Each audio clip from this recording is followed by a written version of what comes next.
Now, I want to get busy on the first couple of subjects for today. Everybody that's okay, say I'm okay.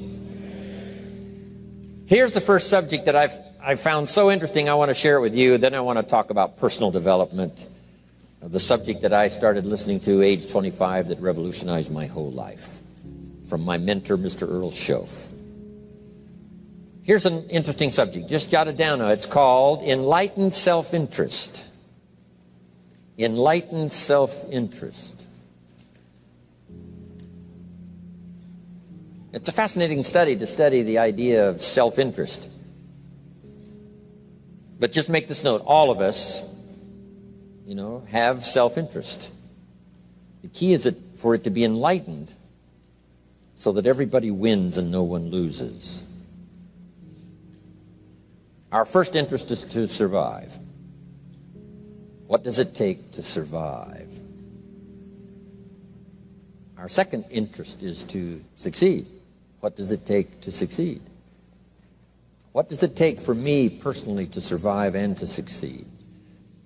Can I legitimately be interested enough in the things that help me both succeed and survive? And here's what I discovered. The answer is yes. It's possible to exercise self-interest, but to do it in such a way that no one loses, everyone benefits. Key phrase: life was not designed to give us what we need. Life was designed to give us what we deserve.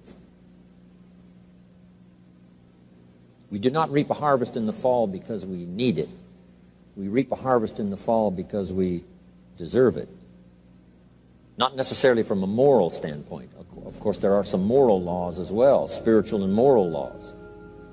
But just the basic laws that simply say if you wish to reap, you must plant. So jot this down. Reaping is reserved for the planters. And the reason they reap is because they deserve it. They're the planters. They deserve to reap. Interesting Bible phrase that says, if you keep knocking, you'll find open doors. Good phrase to jot down. If you keep knocking, you'll find open doors. Doors of opportunity. Doors of a chance to meet someone. Doors open for association. Doors open to find someone special. Doors open to find a unique business colleague. If you keep knocking, the phrase says, doors of opportunity are open to those who continually knock. So we don't find open doors of opportunity because we need them. We find them because we deserve them. Only those who knock deserve to find an open door. But the promise is, if you continually knock, you'll find doors of opportunity. It says, if you search, you will find. So make the note, it's good. Finding is reserved for the searchers because they deserve it.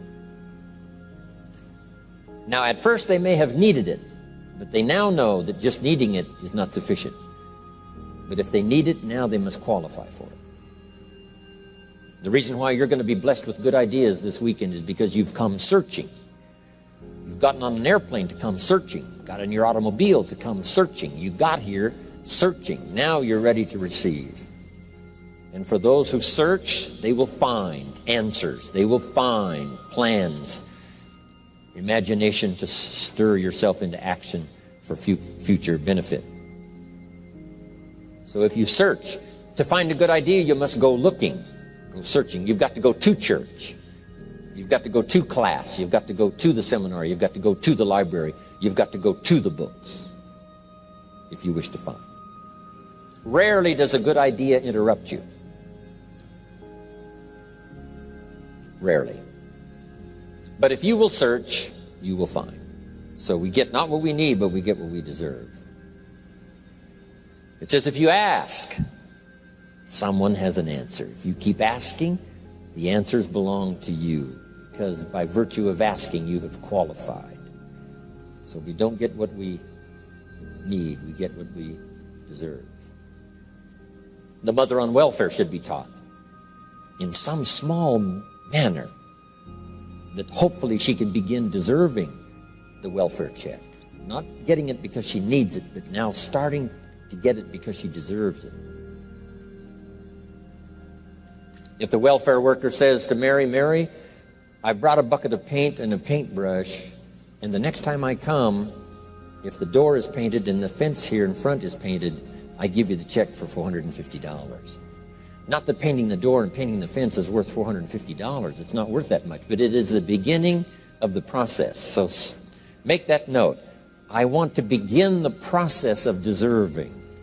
What would that be? What process should I begin engaging in to deserve good health, to deserve a good relationship, to deserve prosperity, to deserve an enterprise, to deserve the opportunity to build a city? What must I do to begin the process of deserving? So now the welfare worker comes back and the door is painted and the fence is painted, and now Mary gets the $450 to help take care of her children, not because she needs it, but because she's beginning to deserve it. Then the welfare worker thinks of some other project.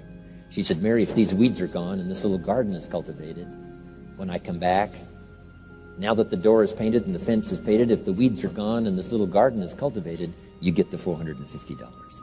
And step by step, a new life is emerging, learning the process of deserving it, not just needing it. We teach our children at home, right? Child says, I need $10. So that language doesn't work here. There's plenty of money here, and the vaults are full. But to say I need $10 is not how you open the vault. So the child says what? Wow, how can I get that $10 that I need? So here's what they learn to say. How could I earn $10? Now the vault opens up. Now the money starts to flow. How could I earn $10? What could I do to earn the money? Not to get the money because you need it. Maybe you need the money. That's, all of us have needs. But here the key is to figure out how to open the vault, how to open the bank, how to open this unbelievable flow of resources to come our way. And here's the key: to deserve it, not to need it. You can't walk out to the field and say to the field, I need a crop. Here's what the field says. Here's what the ground says. Who is this clown that brings me his need but brings me no seed?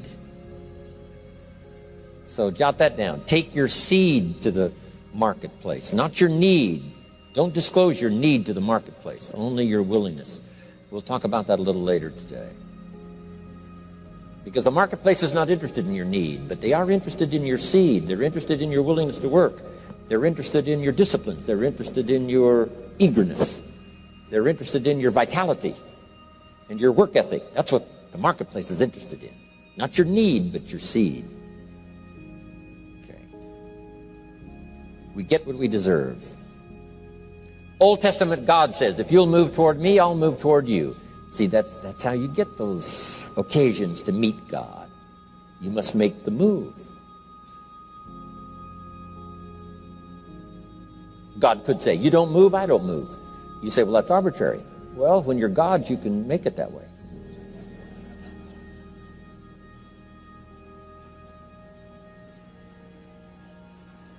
So, the law says if you wish to receive, now let's talk about enlightened self-interest. If you wish to receive, and we would call the wish to receive self-interest. But if it's enlightened self-interest, here's what it says. I understand that in order to receive, I must give. Receiving is reserved for those who give. Receiving is not reserved for those who need it. It's reserved for those who deserve it. We deserve the receiving by giving. In fact, there's an extraordinary phrase in this little context, and here's what it says. It's better to give than it is to receive. Now, the uneducated person would find that difficult to ponder. Why would it be better to give than it is to receive? So let me give you one of the better phrases for the day. Here it is. Giving starts the receiving process. So of course it's better to give than it is to receive. How much receiving do you wish? You must start the giving process. For me to receive my additional fortunes for the future, not necessarily for the money, because I don't need the money. I take the money, but I don't need the money. But here's what I do need: for someone to say a year from now, 5 years from now, Mr. Rohn, that seminar helped to change my life. And for whatever reason, I was brought here to this place for this time. And later someone says that. See, to receive that kind of thanks, it's unbelievable. Here's what you cannot buy: that kind of thanks. You can't buy it with money. You have to earn it.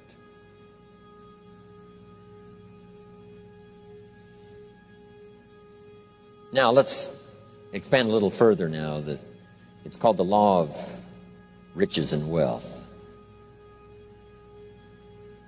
In our own self-interest, if we wish to be rich and wealthy and prosperous and healthy and all the valuable things we can think of for the human experience, how could we get there? It's understanding the law of enlightened self-interest and the law of deserving.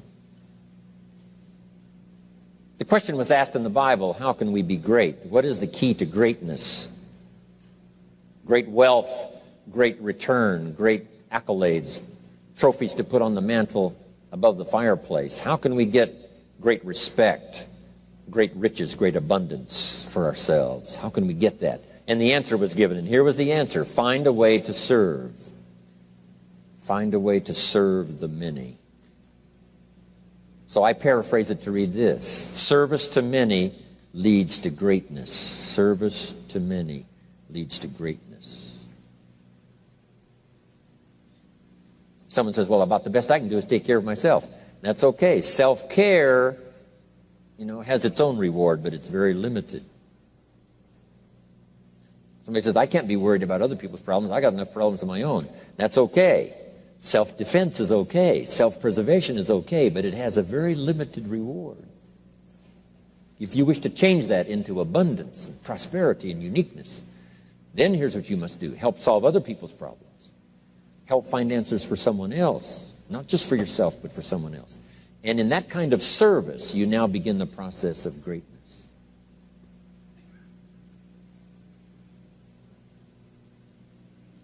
Someone asked the question, how can I be ruler over many? How could I manage a lot of people? How could I be the leader of a vast movement or enterprise? Here was the answer: nothing wrong with that wish. We call that self-interest of the highest kind. Wishing to be the manager, the ruler, wishing to be presiding over many people. Here was the answer: be faithful when the amounts are small. Be faithful when there's just a few. Be disciplined when there's only a few. That starts to entitle you to someday be ruler over many. You say, well, if I had a big organization, I'd really run it with a strong hand and I'd be a fabulous leader. But I've only got a few and I don't know where they are. See, that's not going to work. If you wish to preside over riches, you must start when the amounts are small. Someone says, oh, if I had a fortune, I'd really take good care of it, but I've only got a paycheck, I don't know where it goes.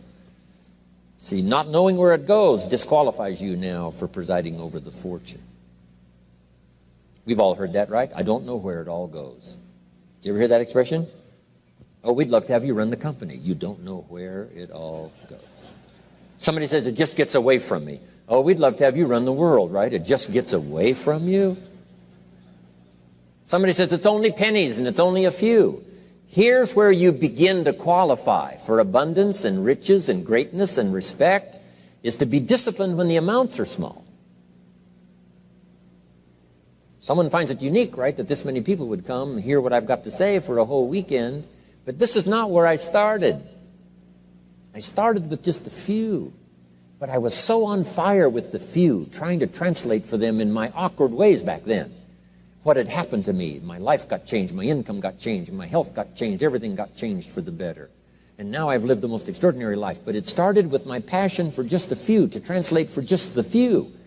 Someone says, well, there's just a few here. You know, does this meeting matter when there's only a few? And the answer is yes. Jot this down. You never know who's in the audience, whether it's a few or 1,000 or whatever. But you got to be faithful when there's just a few. Tell your story when there's just a few. Be just as passionate about ideas that can change someone's life when there's just a few. Now you begin. You're not fully qualified, but you begin the qualification to someday speak to many. Someday preside over a vast crowd. Someday be the manager or the leader of millions. It starts in those early days. To deserve it,